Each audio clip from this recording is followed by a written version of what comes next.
Pan ചൂടായിട്ടോ നമുക്ക് butter ഇട്ട് കൊടുക്കാം. ബട്ടർ മെൽറ്റായി വരുമ്പോൾ നമുക്ക് ബട്ടർ കൊണ്ടാണല്ലോ നമ്മളിത് പനീർ ബട്ടർ മസാല എന്നല്ലേ പറയുന്നത്. അപ്പോൾ നമുക്കതിലേക്ക് ബട്ടർ ഇട്ട് കൊടുക്കാം. പിന്നെ ഇതിലേക്ക് വേണ്ടത് സവാള ചെറുതായിട്ട് അരിഞ്ഞത്, തക്കാളി ഒരു 3 തക്കാളി കേട്ടോ. അത്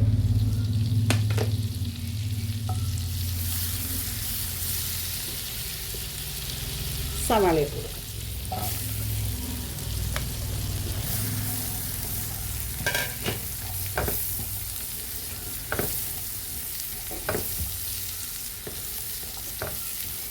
സവാളയൊന്ന് വരണ്ട് വരുമ്പോഴത്തേക്കും തക്കാളി ഇട്ട് കൊടുക്കാം കേട്ടോ. തക്കാളിയും കൂടി ഇതിൻ്റെ കൂടെ കിടന്ന്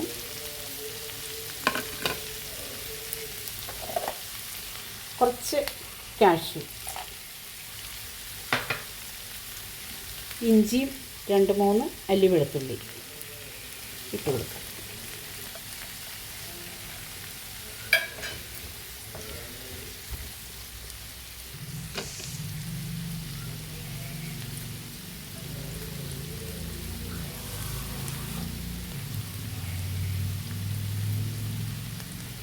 അല്പം ഇത് വേവാനായിട്ട് അല്പം വെള്ളം ഒഴിച്ച്, കുറച്ച് വെള്ളം മതി. അപ്പം നമുക്ക് തീ ലോ ഫ്ലെയിമിൽ വെച്ചാൽ പെട്ടെന്ന് വെന്ത് കിട്ടും. ഒരു 5 മുതൽ 10 മിനിറ്റ് വരെ ഇരുന്നത് വേവട്ടെ. നമുക്ക് ആവശ്യത്തിന് ഉപ്പും കൂടെ ഇട്ട് കൊടുക്കാം കേട്ടോ. ഗ്രേവിക്ക് ആവശ്യമുള്ള ഉപ്പിട്ട് കൊടുക്കാം. നോക്കിയിട്ട് പിന്നെ ഇട്ടാൽ മതി.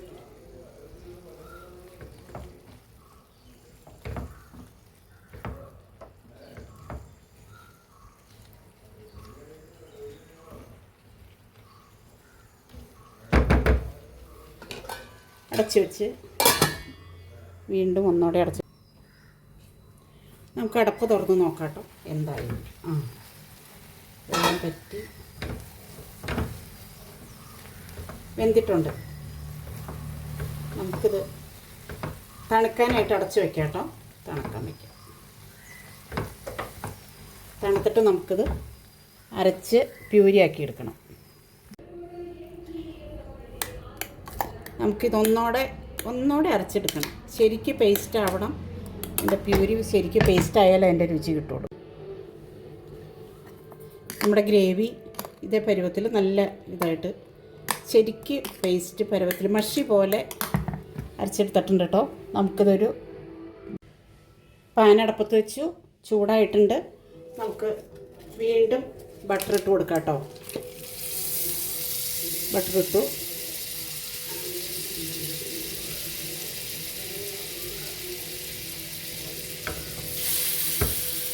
ബട്ടർ മെൽറ്റായിട്ട് വരുമ്പോഴത്തേക്ക് നമുക്ക്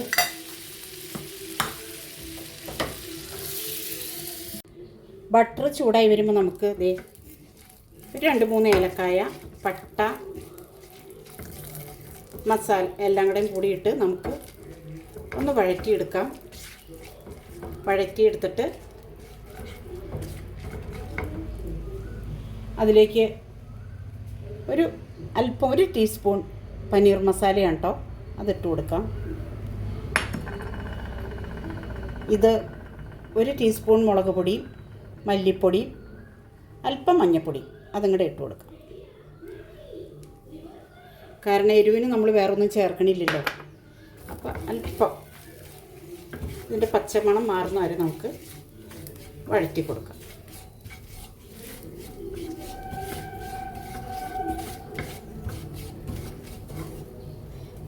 തീ ഏറ്റവും കുറച്ച് വെക്കണം കേട്ടോ. ഏറ്റവും കുറച്ച് വയ്ക്കാൻ ശ്രമിക്കണം. ഇനി നമുക്കിതിലേക്ക് പ്യൂരി ഒഴിച്ചു കൊടുക്കാം.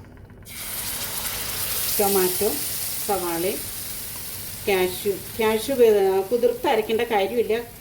കാഷ്യൂ ഞാൻ വരട്ടി വെച്ച് ഇതിൻ്റെ കൂടെ ഇട്ട് വരട്ടി വെച്ച് ഇതിൽ മിക്സിയിൽ അടിച്ചിടുക. അപ്പോൾ പിന്നെ അതങ്ങനെ ചെയ്യേണ്ട ആവശ്യമില്ല. തിള വരട്ടെ. തിള വരുന്നവരെ നമുക്കിങ്ങനെ ഇളക്കി കൊണ്ടുണ്ട്. അല്പം വെള്ളം ചേർക്കാം കേട്ടോ. കുറച്ച് വെള്ളം നോക്കിയിട്ട് ചേർത്താൽ മതി.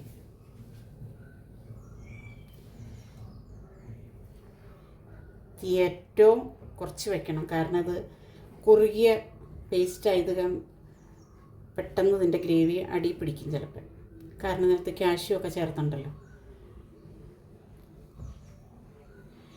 അപ്പോൾ എൻ്റെ വീഡിയോ എല്ലാവരും ഇഷ്ടപ്പെട്ടാൽ ഷെയർ ചെയ്യുക, ലൈക്ക് ചെയ്യുക, സബ്സ്ക്രൈബ് ചെയ്യണം കേട്ടോ.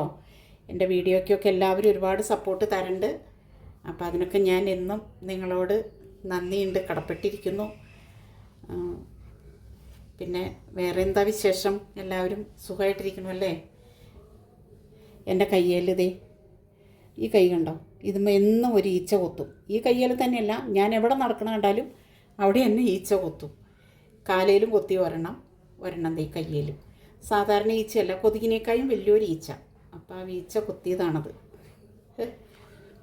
അങ്ങനെയുള്ള കാര്യങ്ങളൊക്കെയാണ് എനിക്ക് എൻ്റെ വിശേഷങ്ങൾ. നല്ല വേദന, കുറേ നേരത്തേക്ക് ഭയങ്കര ചൊറിച്ചിലാണ്.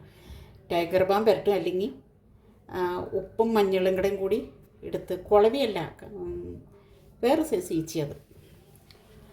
അപ്പം അത് തിളക്കട്ടെ കേട്ടോ. നമ്മുടെ ഗ്രേവി ഇവിടെ തിളച്ച് തുടങ്ങി. നമുക്കിനി നമ്മുടെ പനീർ ഇട്ട് കൊടുക്കാം കേട്ടോ. പനീർ ഞാൻ വെള്ളത്തിലിട്ട് സോക്ക് ചെയ്ത് വെച്ച കാരണം നല്ല സോഫ്റ്റായിട്ട് വന്നിട്ടുണ്ട്. നമുക്ക് പനീർ ഇട്ട് കൊടുക്കാം. ഇത് 200 ഗ്രാം പനീറാട്ടോ. അപ്പം നിങ്ങളൊക്കെ ഇത് ഇടയ്ക്കിടയ്ക്ക് വെച്ച് കുട്ടികൾക്കൊക്കെ, ഇനി പനീർ ഇതിനകത്ത് കിടന്നൊന്ന് വേവട്ടെ. ഒരു 10-15 മിനിറ്റോളം പനീർ വേവണമല്ലോ. പനീർ വേവട്ടെ ഇവിടെ ഇരുന്ന്. അപ്പം നമ്മുടെ പനീർ മസാല ഏകദേശം ഇവിടുന്ന് റെഡി ആയിക്കൊണ്ടിരിക്കുകയാണ്. പനീർ വേവണം.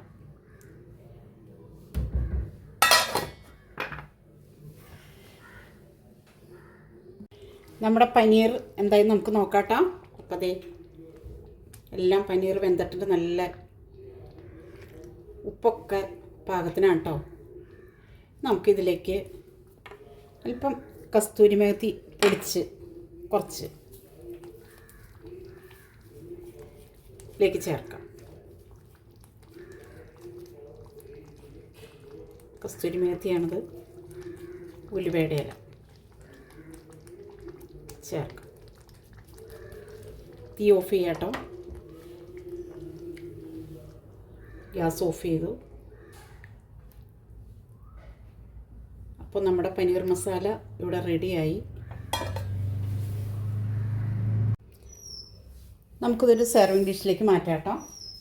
ഇത് ചപ്പാത്തി, പൊറോട്ട, നാൻ, ബ്രെഡ് ഇതിൻ്റെ കൂടെയൊക്കെ നമുക്ക് കഴിക്കാവുന്ന ഒരു, കുട്ടികൾക്കും എല്ലാവർക്കും ഒരുപോലെ ഇഷ്ടപ്പെടുന്ന ഒരു ഡിഷാണ് പനീർ ബട്ടർ മസാല.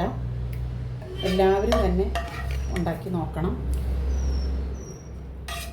ഗ്രേവി ഉള്ളവർക്കും ആവശ്യമുള്ളവർക്കൊക്കെ ഇത് നല്ല, കുറച്ച് മല്ലിയിലയും കൂടി ഇതിൻ്റെ കൂടെ ഇടും. മല്ലിയില ഫ്രിഡ്ജിലിരുന്നിട്ട് ഞാൻ കഴുകിയപ്പോഴാണ് കേട്ടോ ഇങ്ങനെ ആയിപ്പോയത്. ഫ്രിഡ്ജിലിരുന്ന് അപ്പോൾ എൻ്റെ പനീർ ബട്ടർ മസാല ഇവിടെ റെഡിയായി. ഇത് ക്രീമാണ് കേട്ടോ ഞാൻ ചേർത്തേക്കണേ, ക്രീം.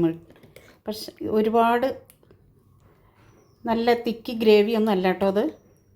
കണ്ടോ, ഇതെല്ലാവരും ഉണ്ടാക്കി നോക്കുക. എൻ്റെ വീഡിയോ ഇഷ്ടപ്പെട്ട എല്ലാവരും ഷെയർ ചെയ്യുക, ലൈക്ക് ചെയ്യുക, സബ്സ്ക്രൈബ് ചെയ്യുക.